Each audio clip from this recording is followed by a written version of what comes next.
محترم خواتین و حضرات، یہ ہمارے لیے بڑی سعادت کی بات ہے کہ ہندوستان کے مشہور و معروف عالم دین مولانا نعیم الدین اصلاحی صاحب آج یہاں تشریف فرما ہیں۔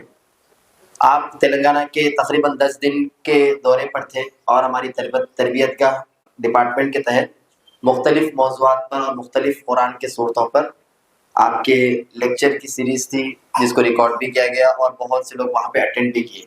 تو ہم نے عبدالرحیم احمد لطیفی صاحب ڈائریکٹر تربیت گاہ سے گزارش کی تھی کہ ہم لوگ کریم نگر کے لوگ تو بہت زیادہ جوائن نہیں ہو سکیں گے، ہم خواہش کر رہے ہیں کہ کریم نگر میں بھی مولانا آئے، لیکن شیڈیول بہت ٹائٹ تھا، نظام آباد کے لوگوں نے آلریڈی بک کر رکھا تھا، لیکن کسی وجہ سے جب مجھے اطلاع ملی کہ نظام آباد کے لوگ نہیں بلا رہے تو میں نے فوری درخواست کی کہ وہ کریم نگر آ جائیں۔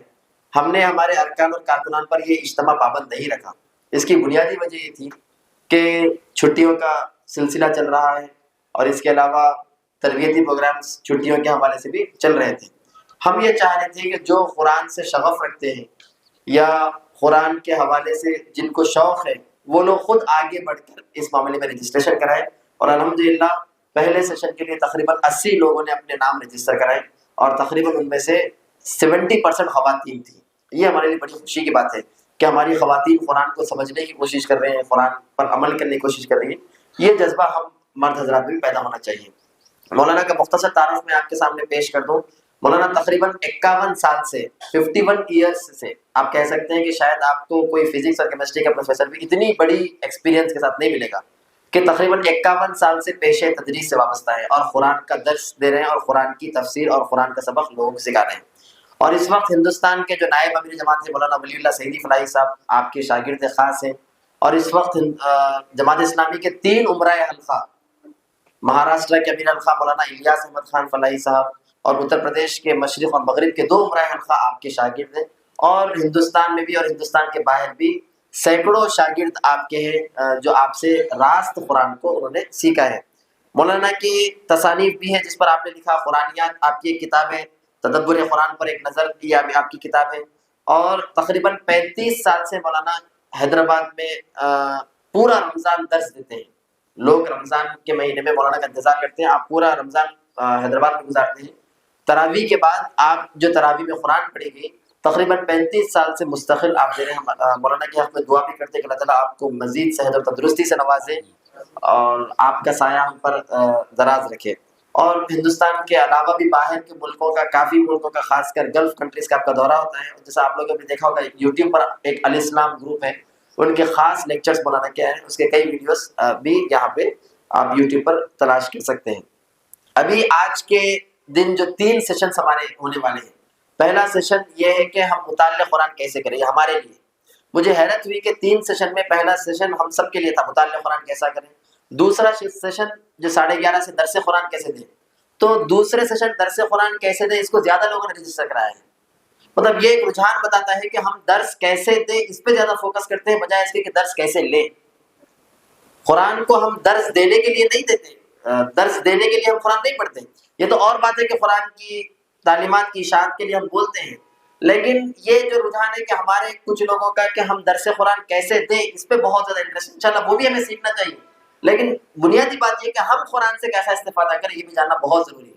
اور مولانا کی خاصیت یہ ہے کہ سید ابو العالم مودودی نے جو تفہیم القرآن لکھی وہ عام انسانوں کے لیے تھی، لیکن تدبر قرآن جس کو بہت کم ہم لوگ پڑھتے ہیں، یہ قرآن کو سمجھنے کے لیے جو اپروچ، یہ جو پورا مولانا امین الدین فراہی صاحب پھر ان کے شاگرد مولانا امین حسن اصلاحی صاحب، یہ جو فکر فراہی ہے، اس حوالے سے قرآن کو سمجھنے کا ایک انوکھا انداز جس سے بہت زیادہ ہم قرآن نظم قرآن کے ذریعے قرآن سے استفادہ کر سکتے ہیں۔ میں بہت زیادہ دیر مولانا کے اور آپ لوگوں کے درمیان حائل نہیں ہوگا۔ مولانا کا طریقہ یہ ہے کہ بہت انٹریکٹیو چلاتے ہیں۔ میں خواتین سے بھی گزارش کرتا ہوں کہ آپ کی مرضی ہے کہ آپ پیچھے بیٹھے یا آگے بیٹھیں، لیکن میں کہتا ہوں کہ جو بازار میں آپ گھومتے ہیں اس مجلس میں آپ اور زیادہ اپنے آپ کو سیکیور محسوس کریں۔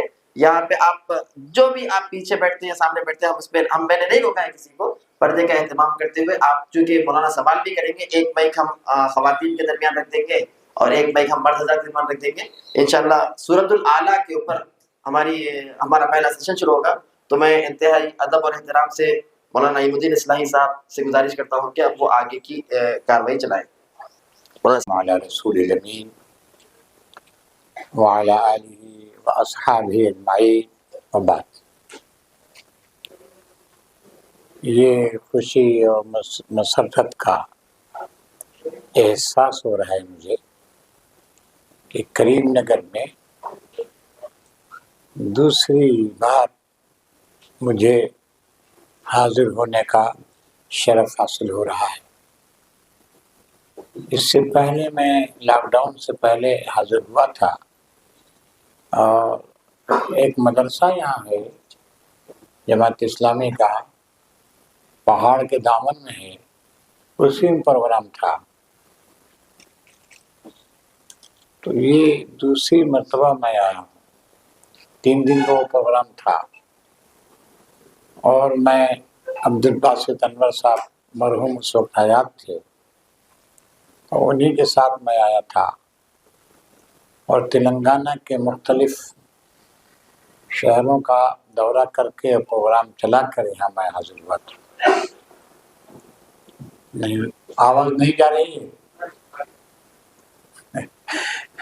ٹھیک ہے، ذرا سا یہاں دیکھیے جگہ ہے، اگر آپ لوگ ادھر آ کر بیٹھ جائیں ممکن ہے کہ ہماری آواز جو ہے نا ویسے جانے لگے گی کچھ دیر میں۔ ویسے میں یہ ہاتھ میں لے کر بولنے کا عادی نہیں ہوں، تو ادھر ادھر ہو جائے گا۔ میں حیدرآباد شہر میں تو برابر آتا رہتا ہوں، اور یہ 1981 سے سلسلہ شروع ہوا، جب آپ کو یاد ہوگا 6ٹھا آل انڈیا اجتماع وادی ہدا میں ہوا تھا۔ لیکن حیدرآباد کے دوسرے علاقوں سے واقفیت نہیں تھی، لیکن یہ ایک بات تھی کہ شہر کریم نگر سے میں واقف تھا، اور 1973 سے واقف تھا۔ ہمارے استاد تھے مولانا عبدالعلیم اصلاحی، وہ جب اصلاح سے چلے ہیں تو یہی کریم نگر آئے۔ میرا خیال ہے یہ وادی ہدا میں جو دارالہدا ہے وہ کریم نگر میں تھا پہلے۔ لطیفی صاحب، لطیفی خاندان یہی کا ہے، تو انہوں نے قائم کیا تھا، شاید انہوں نے قائم کیا ہو، معلوم نہیں کون بانی ہیں، لیکن لطیفی صاحب تھے اس وقت اور سرگرم تھے۔ مولانا عبدالعلیم اصلاحی کو انہوں نے بلایا تھا، تو مولانا چلے آئے تھے، اور مولانا ہی ہم کو اصلاح پر لے گئے تھے۔ تو اس طرح سے ہم بالکل بے یار و مددگار ہو گئے تھے جب مولانا تھے یہاں۔ تو خطوط لکھتے رہتے تھے، مولانا یہیں سے رہنمائی کرتے تھے۔ اور پھر آپ لوگوں نے سنا ہوگا مولانا جے احسن صاحب ندوی تھے جن کی راہ عمل ہے، وہ بھی یہاں رہ چکے ہیں، اور ممکن ہے کچھ لوگ ان کے بھی شاگرد ہوں۔ کم سے کم یہ بزرگ ہیں، انہوں نے تو دیکھا ہوگا یہ بزرگ کہاں کے داڑھی جو مہدوی داڑھی ہے، مہدوی داڑھی، یہ آپ تھے کہ نہیں اس وقت؟ یہ کہیں اور کے ہیں؟ اچھا تو عمر کم ہے۔ مولانا جے احسن صاحب کے شاگردوں میں سے کوئی ہے کہ نہیں اس میں؟ کوئی نہیں، تو آپ لوگ جانتے بھی نہیں ہوں گے مولانا جے احسن ندوی ایک تھے یہاں۔ اچھا، یہ جانتے ہیں؟ خواتین بھی جو معمر ہیں وہ تو جانتی ہوں گے مولانا کو، معمر خواتین تو اچھا والدین سنتے ہیں۔ تو مولانا جے احسن ندوی بھی یہاں تھے۔ ایک اور استاد میرے تھے یہاں، مولانا عبدالمجید اصلاحی۔ تو عبدالعلیم اصلاحی، مولانا عبدالمجید اصلاحی، 2 اصلاحی یہاں موجود تھے، اور مولانا عبدالمجید اصلاحی بھی میرے استاد تھے۔ تو اس طرح کریم نگر سے میں واقف تھا اور سمجھتا تھا کہ بہت علمی جگہ ہے، اور کیونکہ ہمارے 2 اساتذہ وہاں رہ چکے ہیں۔ ایک مولانا اور بھی تھے، استاد تو نہیں تھے لیکن اصلاح پہ وہ بھی تھے، مولانا شبیر اظہر مرٹھی، نام سنا ہوگا ان کا بھی، سنا کہ نہیں؟ ان کے ایک بھائی تھے مولانا صغیر صاحب، وہ بھی تھے۔ تو سب یہ شمالی ہند کے لوگ تھے اور یہاں رہتے تھے۔ تو اس طرح سے سمجھ میں آتا تھا کہ کوئی علمی جگہ ہے، بہت علمی جگہ ہے۔ تو بھائی اس شہر سے مجھے بڑی عقیدت و محبت تھی، اور چونکہ ہمارے اساتذہ کی یادگار تھی اس وجہ سے میں یہاں آنا چاہتا تھا اور مولانا عبدالباسط انور صاحب نے موقع فراہم کیا۔ اس وقت جو میں یہاں حاضر ہوا، یہ ابھی جو اجتماع تھا وادی ہدا میں، اس میں 3 صوبوں کے لوگ مجھ سے ملے۔ ایک تو حیدرآباد کے لوگ، یہی تلنگانہ کے، اور دوسرے کرناٹکا کے، تیسرے تامل ناڈو کے۔ کیونکہ یہاں بھی میں آتا اور سال میں ایک آدھ چکر کرناٹکا میں لگتا ہے، اور وہاں کے جو امیر حلقہ ہیں سعد بلگامی صاحب، ان کے ساتھ بہت سے شہروں کا وہاں بھی ہمارا دورہ ہوا ہے، ہوتا رہتا ہے۔ تامل ناڈو میں ایک مرتبہ میں گیا تھا، بہت دنوں کے بعد ان لوگوں سے ملاقات ہوئی، تو ان لوگوں نے کہا کہ اب آپ چھٹی جو آپ کی ہوتی ہے، سردی کی چھٹی ہماری ہے، چھٹی میں آپ آئیے تامل ناڈو میں۔ تو یہ تینوں لوگ، عبدالرقیب لطیفی صاحب، اور ان کے ساتھ ایک ہمارا شاگرد فرحان، ان کے کلاس فیلو ہوں گے، آگے پیچھے ہوں گے، وہ یہ بھی ملے مجھ سے، کہا کہ آپ آئیے، اور وہ بھی ملے ساتھ بلگام۔ تو میں نے کہا بھائی جو میں نے کہا کہ یہاں نہیں، جب میں پہنچ جاؤں جام بلا تب ہم سے ربط قائم کیجیے، جو پہلے ربط قائم کرے گا وہاں میں چلا جاؤں گا۔ جاتے ہی فوراً ان لوگوں نے ربط قائم کیا، تو میں نے کہا ٹھیک میں آ رہا ہوں۔ تو یہ بھی مختصر سی بات۔ اب ظاہر ہے کہ وہاں آپ سمجھے کہ پروگرام چلا ہمارا، جو ہے 6 پروگرام تو لکڑ کوٹ پہ چلے، 6 دن اور 6 اور ہر روز جو ہے 4 سیشن اس کے ہوتے تھے ہر روز۔ تو 6 دن جو ہے مستقل وہ پروگرام ہمارے چلتے رہے، اور 2 پروگرام ٹولی چوکی میں چلا ہے۔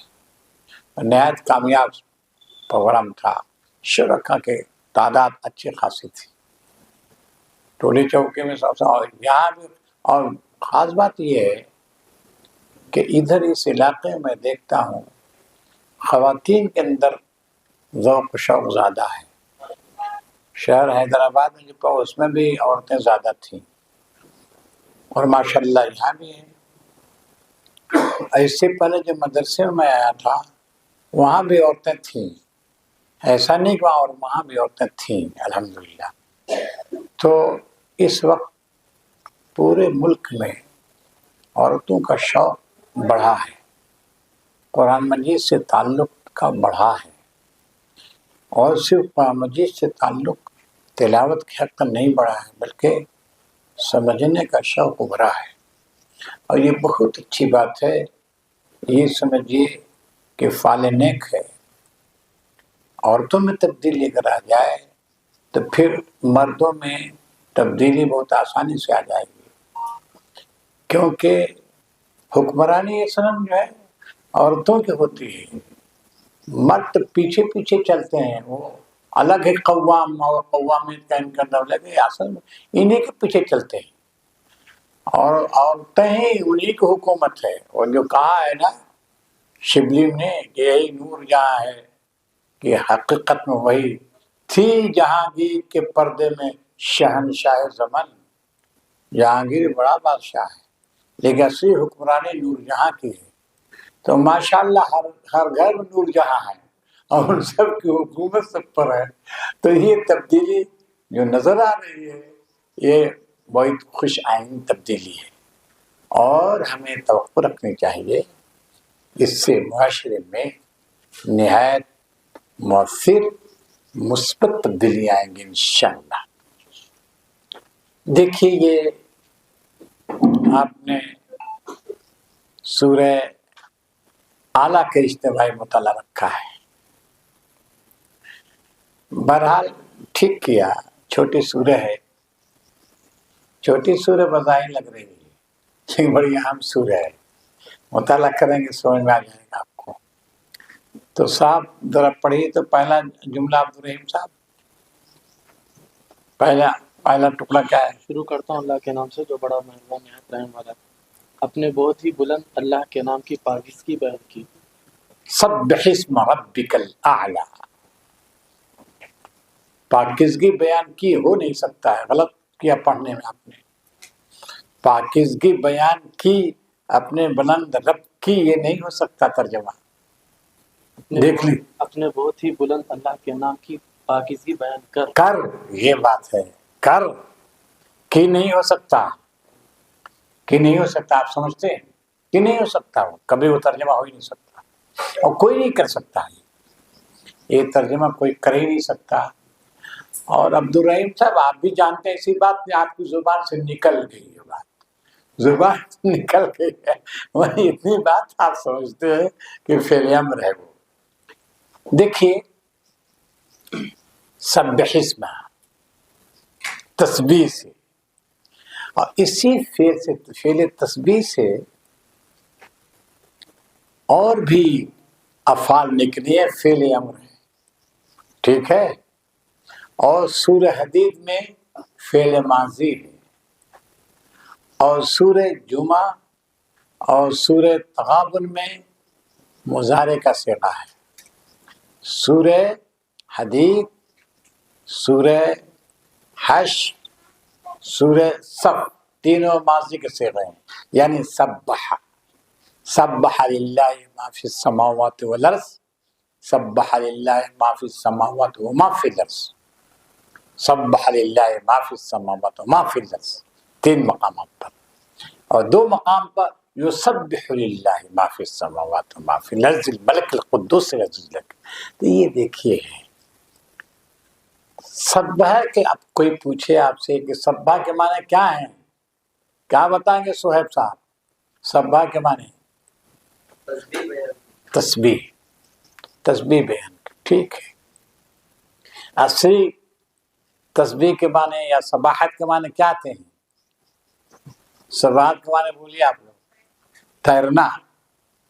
سباحت کے معنی تیرنے کیا آتے ہیں؟ پانی میں تیرنا.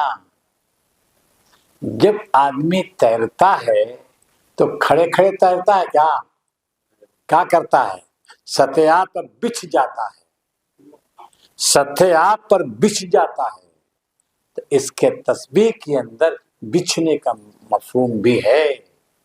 خدا کے سامنے بچھ جانا، اس کی پاکیزگی بیان کرنا، اس کی اطاعت کرنا، اس کی فرما برداری کرنا، سب اس میں شامل ہے.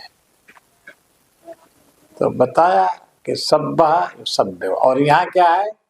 تسبیح کر. اور ایک سورہ اور ہے جس کا آغاز مصدر سے ہے، سبحان الذی اسری بعبدہ لیلا من المسجد الحرام. تو گویا 5 وہ، ایک یہ 6 7 مقامات پر پورے قرآن مجید میں آیا ہے. 7 مقامات سبحانہ، ایک جگہ سبحانہ، یعنی سورہ کے آغاز میں سبحانہ بہت زیادہ استعمال ہوا ہے. ایک سورہ کا آغاز سبحانہ سے، اور ایک سورہ کا آغاز سبح سے، اور 3 سورتوں کا آغاز سبح سے، 2 سورتوں کا آغاز یسبح سے. یہ دیکھیے پورے قرآن مجید میں ہے. سوال پیدا ہوگا، سب سے پہلا سوال جو پیدا ہوتا ہے قرآن مجید کو سمجھنے کے لیے جو ضروری ہے وہ یہ کہ آپ دیکھیں یہ سورہ کب نازل ہوئی، یہ دیکھنا پڑے گا. تو بولیے سورہ کب نازل ہوئی؟ یعنی یہ سورہ مکی ہے یا مدنی؟ مکی میں، ٹھیک، مکی ہے. اور آپ نے فرمایا مکے کی ابتدائی دور میں، ٹھیک، مکے کی ابتدائی دور میں. تو آغاز دعوت کا ہو گیا کہ نہیں؟ دعوت ہو چکا، آغاز ہو چکا تھا نا. آغاز ہونے کے بعد کچھ دعوت پھیل رہی تھی یا نہیں؟ مخالفت کیا حال تھا؟ وہ چپ چاپ سن رہے تھے مشرکین یا کچھ رد عمل آ رہا تھا؟ مخالفت ہو رہی تھی.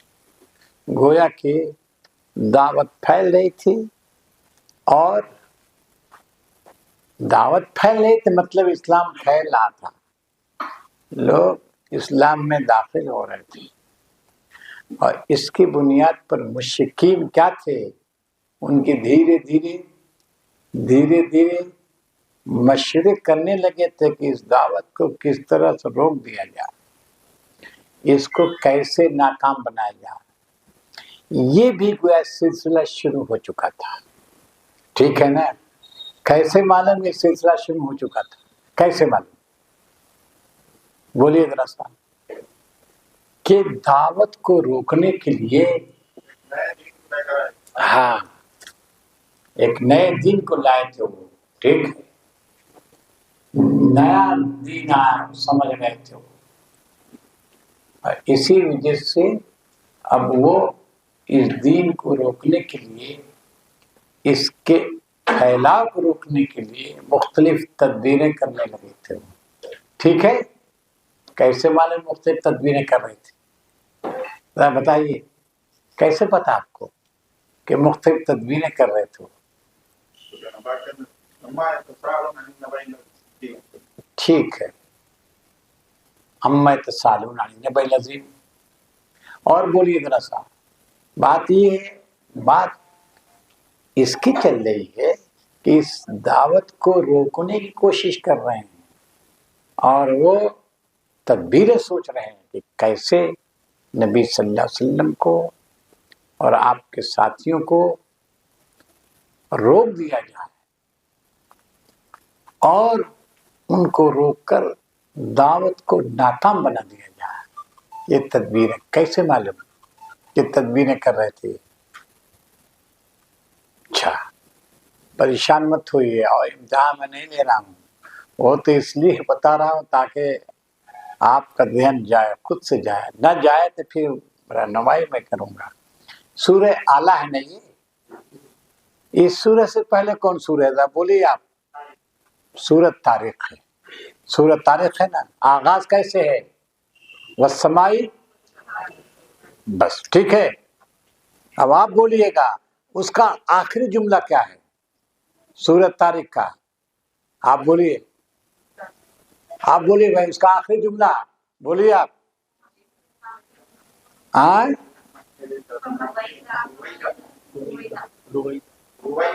آخری، ٹھیک ہے، اس آیت پوری پڑھیے، آیت بتائیے۔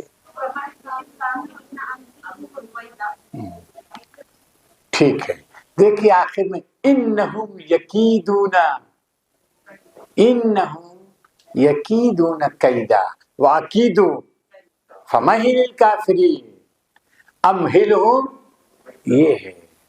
تو گویا کہ ذکر ہے سورہ طارق مجھے اس سے پہلے کیا کہ وہ تدبیریں کر رہے ہیں، سازش، قید کے معنی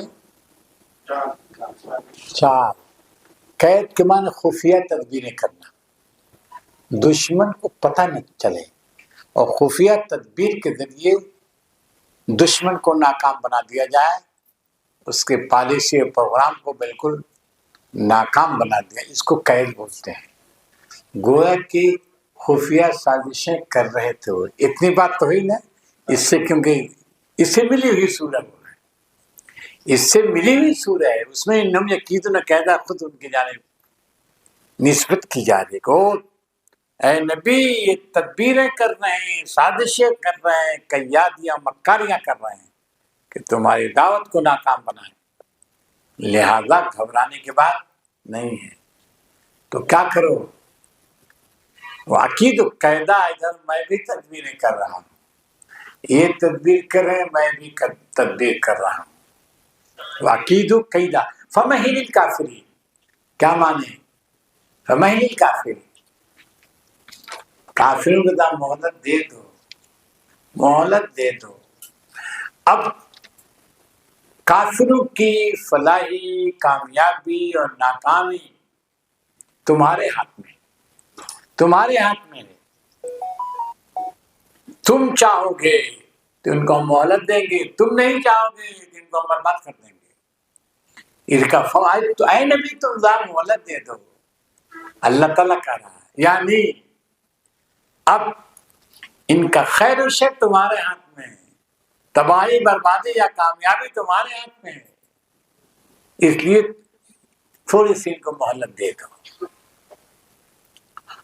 امہلہم رویدا، تھوڑی سی مہلت، زیادہ نہیں، تھوڑی سی. اب اس کے بعد سبح اسم ربک الاعلی آ رہا ہے. ان کی کیادیوں، مکاریوں، چال بازیوں کا علاج کیا ہے؟ علاج کیسے ہوگا؟ بتائیے آپ لوگ. قرآن مجید کیا بتاتا ہے؟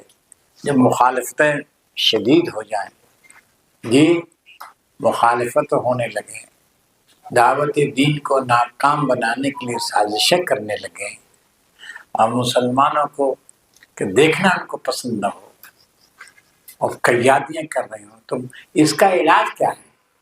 قرآن کیا علاج بتاتا ہے؟ جی بس ٹھیک ہے. اللہ تعالیٰ سے قربت حاصل کرو، اللہ سے تعلق جوڑو. جی مخالفت کر رہے ہیں، قیادیاں کر رہے ہیں، لہذا مسلمانوں تمہارا علاج، تمہارے درد کا درما کس میں ہے؟ بولیے کس میں ہے؟ اللہ کے سے تعلق جوڑنے میں. اور اللہ تعالیٰ سے تعلق کیسے جڑے گا؟ تسبیح. تسبیح کس کا نام ہے؟ تسبیح نام ہے حمد و ثنا. تو تسبیح لے لیں گے جو ہے، اب اس کو گنتی رہیں گی، جو اس کے ذریعے جڑ جائے گا، حمد و ثنا کرتے رہیں گے، اس سے جڑ جائے گا. کیا کس سے جڑے گا؟ تسبیح کا مطلب کیا ہے؟ اطاعت و فرما برداری. ٹھیک ہے، اطاعت و فرما برداری کا مظہر کیا ہے؟ طریقہ کیا ہے؟ یہ بات دیکھیے، اب بات آ گئی. نماز. نماز ہے نماز. نماز کا آغاز کس سے ہوتا ہے؟ تکبیر سے. اللہ کی کبریائی وربک فکبر ہے نا، پہلی یا دوسری وہی، بعض لوگوں کا دوسری وہی ہے، وربک فکبر، اور اپنے رب کی کبریائی بیان کر. تو نماز کا آغاز کس سے؟ اللہ اکبر سے. ٹھیک ہے. اور یہ بتائیے کہ انسان نماز میں اللہ سے سب سے زیادہ قریب کب ہوتا ہے؟ سجدے میں. یہ بات. اور سجدے میں کیا پڑھتے ہیں؟ سبحان ربی الاعلی. اور رکوع کیا پڑھتے ہیں؟ سبحان ربی الاعلی. اسی کی تعبیر سب اسم ربک الاعلی، اسی کے تو ہے، اسی کی تعبیر تو ہے. تو معلوم یہ ہوا کہ تمہارے درد کا درما کس میں ہے؟ نماز میں ہے. کہ نماز اللہ کی صفات سے قریب کر دیتی ہے، اللہ کی مدد و نصرت سے قریب کرتی ہے. اسی وجہ سے سجدہ کرو، قریب ہو جاؤ. اور اسی وجہ سے آپ نے دیکھا کہ جب غزوہ بدر کی تیاری کا حکم دیا گیا ہجرت کے بعد، کہا گیا یا ایھا الذین آمنوا استعینوا بالصبر والصلاۃ. یہ بات ہوئی. تو معلوم یہ ہوا کہ اللہ سے تعلق جوڑو، زیادہ اس سے قریب ہو جاؤ. یہ کمک ہے، یہ نصرت تائید کا ذریعہ ہے. اسی سے تمہیں اطمینان نصیب ہوگا، اور اسی کے ذریعے اللہ تعالیٰ تمہیں کامیابی سے ہمکنار کرے گا. بات واضح ہو گئی؟ ٹھیک ہے. تو اس وجہ سے سبح اسم ربک الاعلی، اپنے رب جو بلند ہے، جو بلند ہے. تو رب اور اعلیٰ دو صفات ہوئی ہیں. آپ یہ سمجھیے قومیں جو گمراہ ہوئی ہیں، چاہے یہود یا نصارہ، چاہے ہنود، سب سے گمراہ ہوئے اللہ کے ذات کے سلسلے میں نہیں، اللہ کے صفات کے سلسلے میں سب گمراہ ہوئے. اللہ کی صفات کی معرفت نہیں ہوئی. جہاں تک اللہ کی ذات کی بات ہے، یہود بھی مانتے ہیں، نصارہ بھی مانتے ہیں، مشرکین بھی مانتے ہیں، آپ جانتے ہیں، اور یہاں کے بھی مانتے ہیں کہ ایک ایشور ہے، کہتے ہیں وہ. لیکن مسئلہ کیا ہے؟ اللہ کی صفات کا مسئلہ ہے. اللہ کی صفات کو وہ ایک خدا تصور کر لیا ان لوگوں نے. قرآن مجید بہت تفصیل کے ساتھ جہاں اللہ کی ذات کو پیش کرتا ہے وہیں ہر صفحے پہ آپ کو اللہ کی صفات ملیں گی. یہ اس طریقے تفہیم سے توریت انجیل سب خالی ہیں. یہ قرآن مجید کا خاصہ ہے. اللہ کے ذات کے ساتھ اس کی صفات کو نمایاں کیا گیا ہے تاکہ بندے اللہ کی صفات سے جڑ جائیں، کیونکہ اللہ کی صفات رہنمائی بھی ان کو دیتی ہیں. اللہ کی صفات ان کے اندر حوصلہ بھی پیدا کرتی ہیں، مایوس نہیں ہونے دیتی. تو سبح اسم ربک الاعلی یہ کہا. اس کے بعد دیکھیے اب اس کی کچھ اور صفات. کیا صفت ہے؟ الذی خلق الذی خلق فسوى، جس نے پیدا کیا. جس نے پانی صحیح ثابت جس نے پیدا کیا، ٹھیک ہے نا، جس نے پیدا کیا.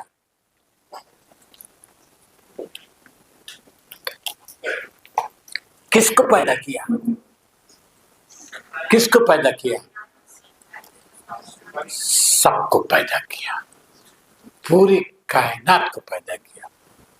ٹھیک ہے نا، کیونکہ دوسری جو خلق کل شیء کہا ہے نا، یا صرف خلق ہے. کس کو پیدا کیا یہ نہیں بیان کیا. صہیب صاحب کس کو پیدا کیا یہ نہیں بیان کیا ہے. کہا خلق پیدا کیا. دوسری جگہ پر خلق کل شیء پیدا کیا. کس کو؟ ہر شے کو پیدا کیا. ہر شے کو اس نے پیدا کیا ہے. ٹھیک ہے، تو ہر شے کو اس نے پیدا کیا. لیکن اس پوری کائنات میں گل سرسبد کون ہے؟ اس پوری کائنات میں گل سرسبد یا سرتاج کائنات کون ہے؟ انسان ہے. انسان ہے. اس وجہ سے سورہ علق ہے جو غار حرا میں پہلی وحی آئی ہے، اس میں کیا؟ اقرا بسم ربک الذی خلق. پھر اس کے بعد کیا کر؟ خلق الانسان من علق. انسان کیونکہ پوری کائنات ہے، لیکن اس پوری کائنات میں عظیم ترین مخلوق کون سی ہے؟ انسان. انبیاء جو آئے ہیں، کتابیں جو آئی ہیں، زمین کی رہنمائی کے لیے، آسمان کی رہنمائی کے لیے نہیں. کس کی رہنمائی کے لیے؟ بس. تو گویا کہ پوری کائنات کا مقصد یہ انسان ہے. زمین، آسمان، پوری کائنات جو بنائی انسان کے لیے بنائی. الم تروا ان اللہ سخر لکم ما فی السماوات وما فی الارض واسبغ علیکم نعمہ ظاہرۃ وباطنہ. دیکھتے نہیں کہ آسمان و زمین پوری کائنات کو تمہارے فائدے کے لیے بنایا ہے. تو معلوم یہ ہوا کہ پوری کائنات کس کے فائدے کے لیے ہے؟ انسان. تو انسان ہی پوری کائنات کا گل سرسبد ہے. یہ ہو گئی بات کہ نہیں؟ ٹھیک ہے. اب دیکھیے خلق، جیسے خلق الانسان ہے نا، خلق کے بعد کیا ہے؟ الذی فسوا. فسوا مانے جی برابر کیا. کس کو برابر کیا؟ کس کو برابر کیا؟ تناسب. محمد صاحب نے تناسب کا ترجمہ کیا ہے. اور بھی کوئی آپ کے پاس ہے؟ کسی اور کا ترجمہ ہے آپ کے سامنے؟ صحیح سالم جی ٹھیک کیا. یہ ہے ٹھیک کیا. نو پلک سنوارے. نو پلک سنوارے. اور دیکھیے مودودی صاحب نے کہا اور توازن قائم کیا. ٹھیک ہے، توازن قائم کیا ہے. یہ جسمانی ساخت کو بتایا اور اس میں توازن ہے. اور پھر توازن ہی کے ذریعے حسن پیدا ہوا. اگر توازن نہ ہوتا اللہ تعالیٰ کی تخلیق میں تو حسن ہی پیدا ہو سکتا تھا، اور حسن پیدا کیا۔ 2-3 سورے پہلے اس کے ہے، یا ایھا الانسان ما غرک بربک الکریم الذی خلقک، انسان خطاب، فسواک فعدلک، ہے نا، نو پلس اسے اور اعتدال و توازن پیدا کیا۔ تو انسان کی تخلیق میں، بلکہ پوری کائنات کی تخلیق میں کیا ہے؟ اعتدال ہے، توازن ہے، تناسب ہے، تناسب ہے۔ قرآن مجید اسی کا ذرا غور کرو، کیسا حسین تناسب اس نے پیدا کیا تمہارے۔ اگر دیکھیے غور کریے، صرف ایک مثال میں دیتا ہوں اس کی تخلیق، اس کی تسویہ کی، اس کے توازن کی۔ دیکھیے انسان کھانا کھاتا ہے، ٹھیک ہے نا، کھانا کھاتا ہے، یہ سب جو بنا ہے اسی میں منہ بنایا ہے، ٹھیک ہے، اور منہ کے اوپر ناک بنائی، اور ناک کے اوپر آنکھ بنائی۔ جب انسان کھانا کھاتا ہے تو اس کو دیکھنا بھی ہے کہ جو کھانا جا رہا ہے وہ کیا اس میں کوئی اور چیز تو نہیں مل گئی ہے، تو لے آتا ہے، دیکھیں ایسے ایسے لے آتا ہے، ٹھیک ہے۔ دیکھیے آنکھ نے بھی کام کر دیا، اور جاتے جاتے ناک میں کام کر دیا کہ وہ جو سڑا ہوا تھا نہیں، ناک نے بھی، پھر جا کر سب نے گویا سائن کیا، فطری سائن سمجھے، سب سائن کرتے ہیں کہ ہاں لے جاؤ، اب منہ کے حوالہ کرو، دانتوں کے حوالہ کرو، جی اب اس کو زبان میں جو قبول کر لے گی۔ یہ سب جب ڈکلیئر کرتے ہیں تب جا کے وہ لے جاتا ہے۔ اب آپ بتائیے کہ آنکھ یہاں ہوتی، ناک ادھر ہوتی، منہ ادھر ہوتا، دانت کہیں ہوتا، زبان کہیں ہوتی، تو لقمہ صاحب کے ادھر لے جاتا پہلے کہ بھائی تم چیک کرو، پھر ناک کو ادھر لے جاتا، جی تم سن کر بتاؤ، تم بھی اپنا کام کرو، اور پھر وہ جو ہے کتنی پریشانی ہوتی۔ لیکن یہ دیکھیے اسی کا نام ہے تناسب، سواک فعدل فی ای صورت ما شاء۔ اب دیکھیے انسان کی ایک مثال دی ہم نے، جانوروں کی الگ بنائی ہے اس نے، جانوروں کی گردن اور ان کا منہ، جی ان کا کھانا کہاں رکھا ہے؟ انسان کے لیے ہاتھ بنایا، ہاتھ سے، جانوروں کا ہاتھ ہے کیا؟ ان کو لقمہ نہیں، تو ان کو کیا کیا؟ ان کی ناک بھی اسی طرح بنا دے منہ سے لگا کر، اور گھاس چرتی ہے نا، ان کے ہونٹ اسی لحاظ سے بنائے، ان کے دانت اسی لحاظ سے بنائے، ان کی آنکھیں اسی لحاظ سے بنائی، بنائے کہ نہیں؟ دیکھیے جسے یہی حال پرندوں کا، جس مخلوق کو بنایا اس کو وہ ساخت دی اس نے جو ساخت اس کے لیے مناسب تھی، موزوں تھی، اسی کو کہہ رہا ہے وہ خلقک فسواک فعدلک۔ انسان، اس ساری کائنات میں انسان ایک حسین مخلوق ہے، حسین مخلوق ہے، ہر ایک ہے اپنی ساخت کے لحاظ سے، لیکن انسان تو عظیم ترین مخلوق ہے کہ نہیں؟ بولیے، لقد خلقنا الانسان فی احسن ثم رددناه، لیکن یہ انسان پسترین مخلوق بن جاتا ہے، پسترین مخلوق بن جاتا ہے یہ انسان۔ تو یہ سبح اسم ربک الاعلی الذی خلق فسوی، پھر اس کے بعد کیا ہے؟ والذی، ہو گئی بات، توازن قائم کیا، والذی قدر، توازن قائم کرنے کیا کیا؟ والذی قدر، قدر کا مطلب کیا ہے؟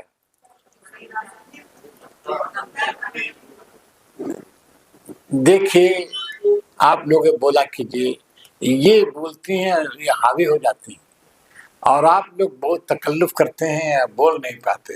ماشاءاللہ دیکھیے بہت، مجھے بہت تجربہ ہے، یہ بولیں گے، خوب بولیں گے، اور یہ ایسا بولیں گے آپ کو دبا لیں گے، تو اب ان کو ہم روکیں گے نہیں، ظاہر ہے، لیکن اب آپ لوگ جو تکلف کرنے لگتے ہیں، ان کو بولنے دیجیے، آپ لوگ بولیے تقدیر، اس نے تقدیر بنائی، تقدیر بنائی کیا مطلب؟ تقدیر بنائی کیا مطلب؟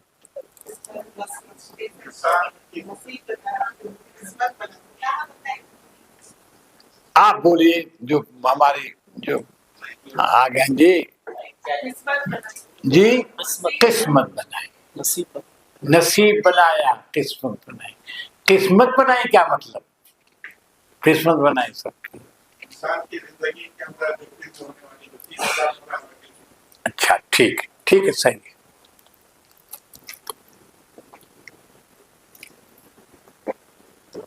ٹھیک بتایا آپ نے قسمت بنائی ٹھیک انسان جو کچھ کرنے والا ہے ہاں پیشگی ریکارڈ ٹھیک ہے بالکل صحیح یہ سب باتیں آپ لوگ صحیح بتا رہے ہیں لیکن ایک اور چیز اس میں جوڑ لیجیے آپ جی مقدار ٹھیک منصوبہ اندازہ سب ٹھیک ہاں ٹھیک ہے بالکل صحیح تقدیر بنائی اور ٹھیک ہے اب اس میں ایک چیز اور شامل کے سمجھنے کے لیے اور اسی نے انسانوں کے قدرتیں رکھی قدرت رکھی کیا رکھا قدرت کو صلاحیت کر سکتے ہیں نا انسان کے اندر صلاحیت رکھی قدرت رکھی کس چیز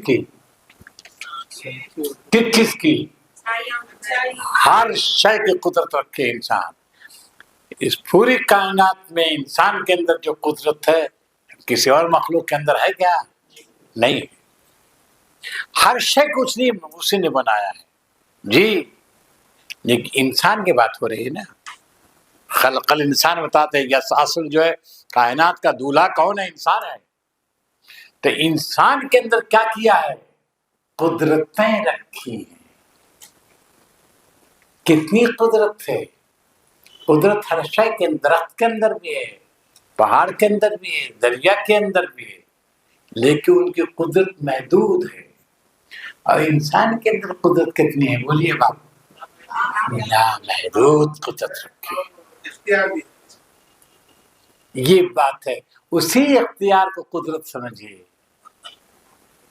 اسی اختیار کو کیا ہے قدرت تھی اس نے قدرت کسی نہ کسی حد جانور چلتا ہے قدرت دی اس کو ٹھیک ہے نا لیکن عام چیزوں کو ایک محدود قدرت ہے لیکن انسان کی قدرت کیا ہے وسیع ہے کیوں انسان خلیفہ ہے نا معلوم ہے آپ انسان کیا ہے خلیفہ اس کی قدرتیں کیا ہیں بے پناہ ہے اسی قدرت کی وجہ سے یہ کائنات جھکی ہوئی اس کے ساتھ جھکی ہوئی کیوں قدرت رکھتا ہے غیر معمولی قدرت ٹھیک ہے والذی قدر اس کے بعد کیا ہے فہدا کیا مطلب فہدا اس نے قدرت رکھی اور فہدا ہدایت دی ہدایت دینے سے کیا مراد ہے صہیب صاحب زندگی گزارنے کا راستہ زندگی گزارنے کا راستہ دی خیر و شر کی تمیز خیر و شر کی تمیز رکھی ٹھیک ہے اور بولیے ذرا سا فہدا فرق کرنے کا مادہ فرق کرنے کا مادہ رکھا ٹھیک ہے بہت اچھی بات غور فکر کرنے کی صلاحیت بالکل صحیح ہاں ٹھیک صحیح راستہ ٹھیک دیکھیے بھائی اس سے جوڑ دیجیے اس نے قدرتیں رکھی انسان کی فطرت میں قدرت کا خزانہ رکھا یہی نا انسان کی فطرت میں قدرت رکھی اس نے اس کی فطرت نے اس کے اندر رکھ دیا اس نے صلاحیت رکھ دی یہی نا اور پھر کیا کیا ہدایت دی کس چیز کی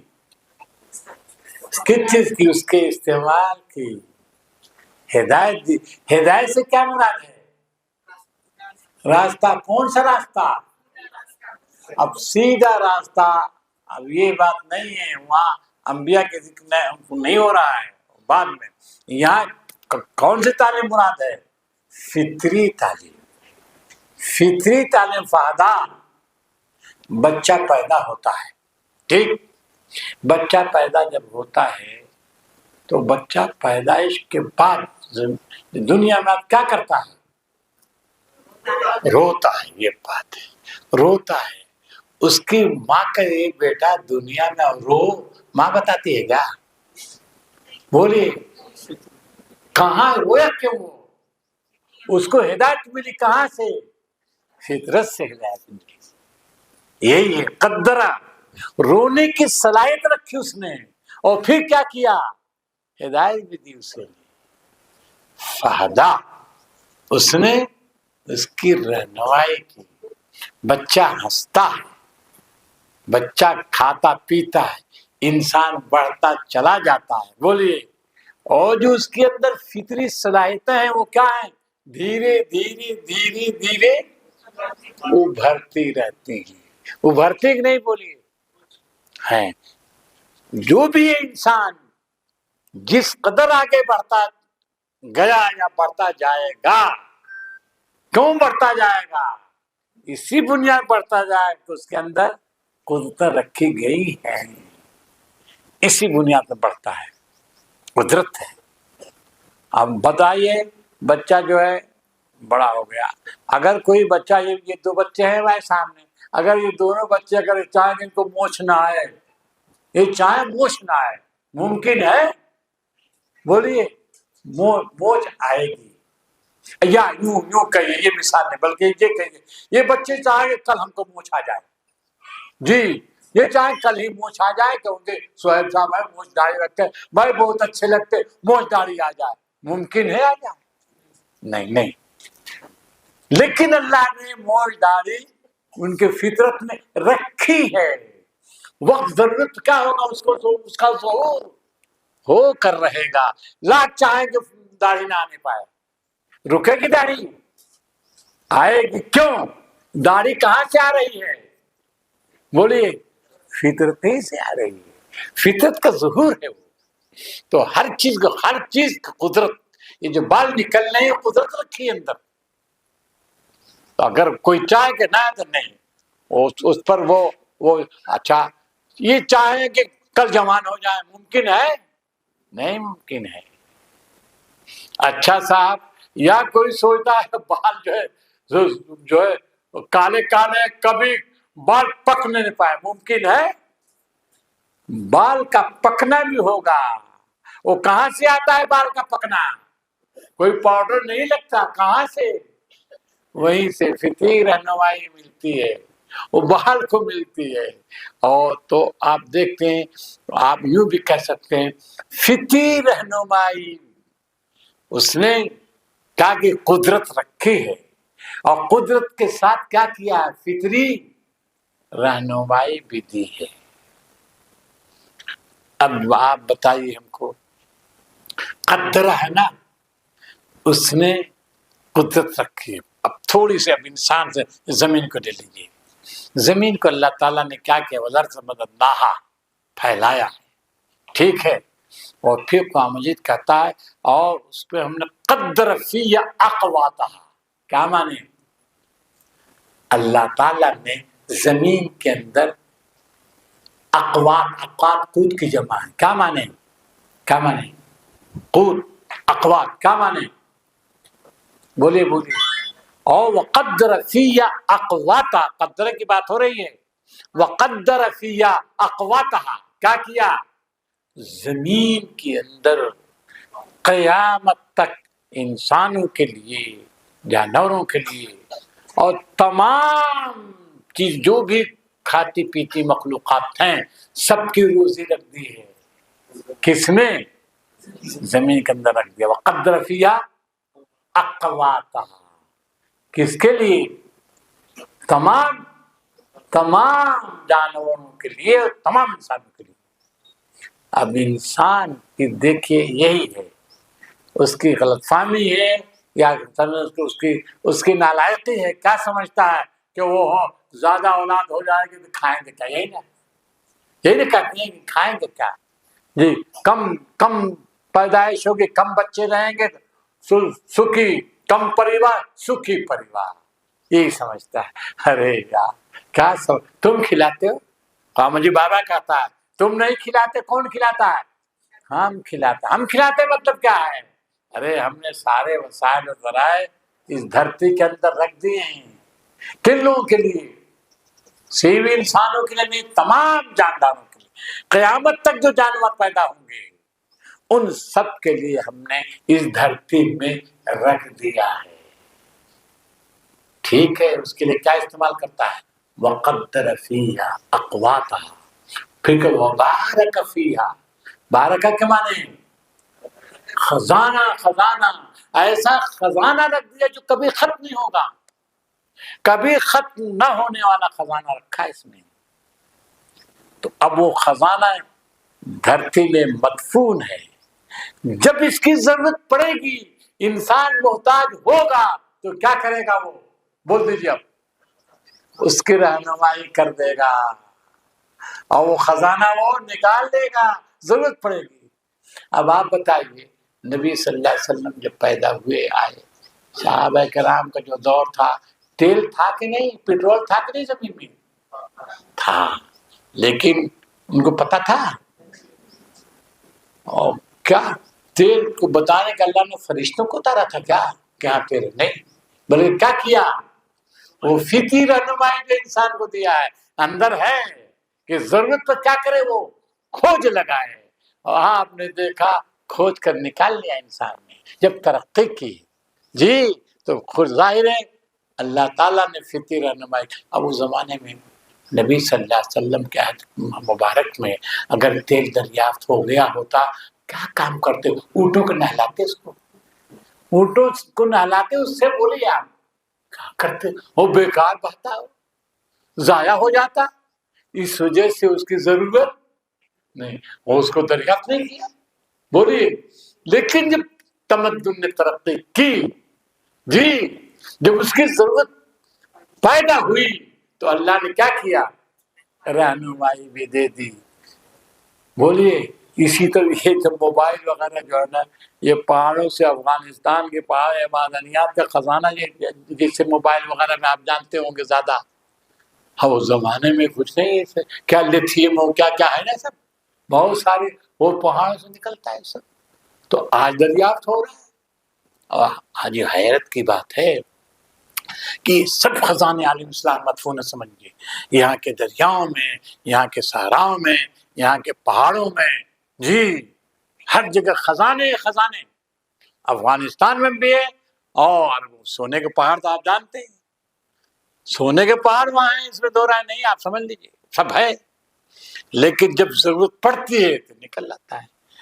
تو بھائی یہ قدرہ فہدہ، خود اپنے ہی باطن سے ابھرتا ہے وہ موسم جو رنگ بچھا دیتا ہے تتلی کے پروں پر۔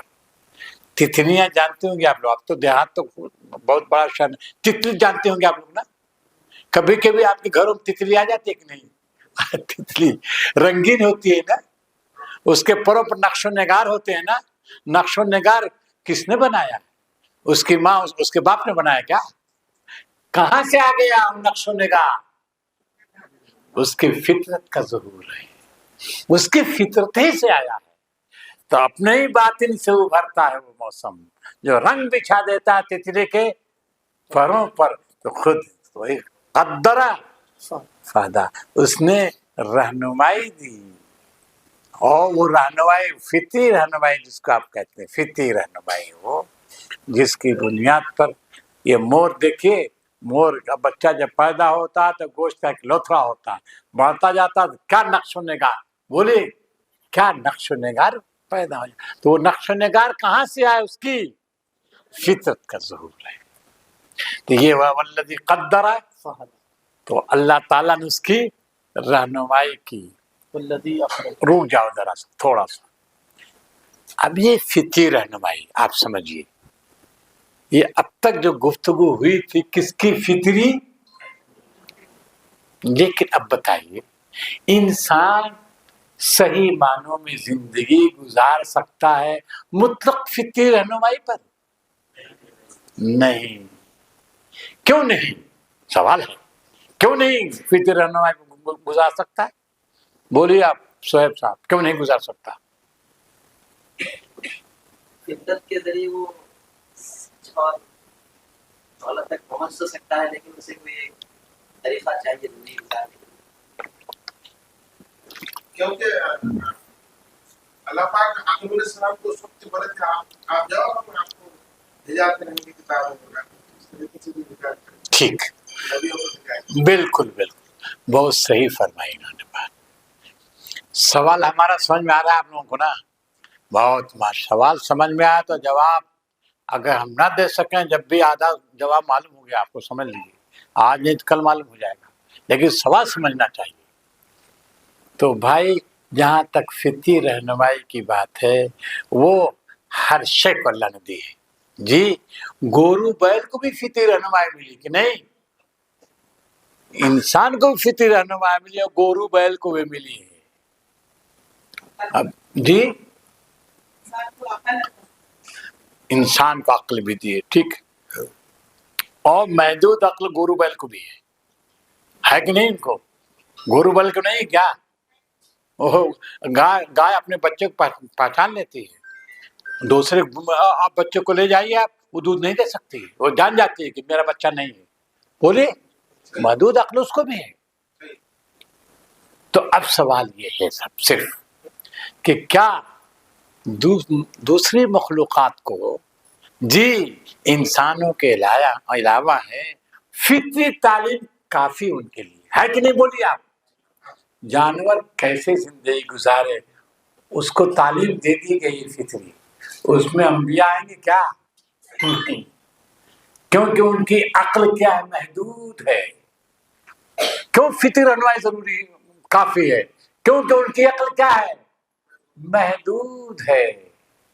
لیکن انسان کی عقل کیا ہے؟ بولیے لا محدود ہے. انسان کے اندر کتنی عقل ہے؟ کوئی پیمانہ ہے ناپنے کا؟ بولیے صاحب، کوئی پیمانہ ناپنے کا ہے؟ آج تک کوئی پیمانہ پیدا ہی نہیں ہو سکا کہ انسان کی عقل کتنی ہے، انسان کہاں تک پہنچ سکتا ہے، یہ کوئی پیمانہ نہیں. جی کوئی پیمانہ نہیں، کوئی حد نہیں، کوئی حد نہیں متعین کی جا سکتی انسان کی عظمت، اس کی بڑائی اور اس کی پہنچ کی. کوئی حد ہے؟ بولیے آپ. کوئی حد نہیں انسان کی، کوئی حد نہیں. اسی کو غالب نے جو کہا ہے، غالب اونچا شاعر ہے، فلسفی شاعر ہے. وہ کہتا ہے اب کہاں تمنا کا دوسرا قدم یا رب، ہم نے دشت امکان کو ایک نقش پا پایا. انسان کی عظمت بتا رہا ہے، ہم نے دشت امکان کو، امکانات کی جتنی شکلیں جتنی صورتیں ہو سکتی ہیں سب کو ہم نے ایک نقش پا پایا، ایک قدم بڑھا کے اس کو پار کر لیا. کیا سمجھا؟ وہ ایک ہی قدم میں اس کو کیا کیا ہم نے. یہ انسان کی بھی قدرت ہے. سمجھ میں آئی بات کہ نہیں؟ اسی کو کہتے ہیں، ہمارے مولانا محمد علی جوہر کا نام تو سنا ہوگا، وہ غالب وہ سودا کے شاگرد ہیں، شاعر بھی تھے نا. مولانا محمد علی جوہر بہت بڑے مجاہد بھی تھے اور بہت بڑے شاعر بھی تھے. شاعری کرتے تو بہت بڑے شاعر ہوتے، لیکن چونکہ سیاست میں تھے اور جانتے اتنا بڑا مخلص مولانا مودودی صاحب کو بخور، اتنا بڑا مخلص اس زمانے میں کوئی سیاسی لیڈر نہیں تھا اتنے بڑے مخلص اور نیڈر، اتنے بڑے مخلص اور نیڈر مولانا محمد علی جوہر تھے. وہاں کہتے ہیں ایک شہری آرزو پر بھی ہونا پڑا خجل. اس نے دشت امکان استعمال کیا غالب نے. کیا دشت امکان مانے جو بھی ممکنات ہو سکتے ہیں، اور پھر اس کے لیے دشت استعمال کیا. لیکن مولانا محمد والا خان نہیں کہہ رہے ہیں ایک شہری آرزو پر. آرزو کے معنی جانتے؟ تمنا، خواہش، یہی نا. آرزو کے شہر بسا لیا،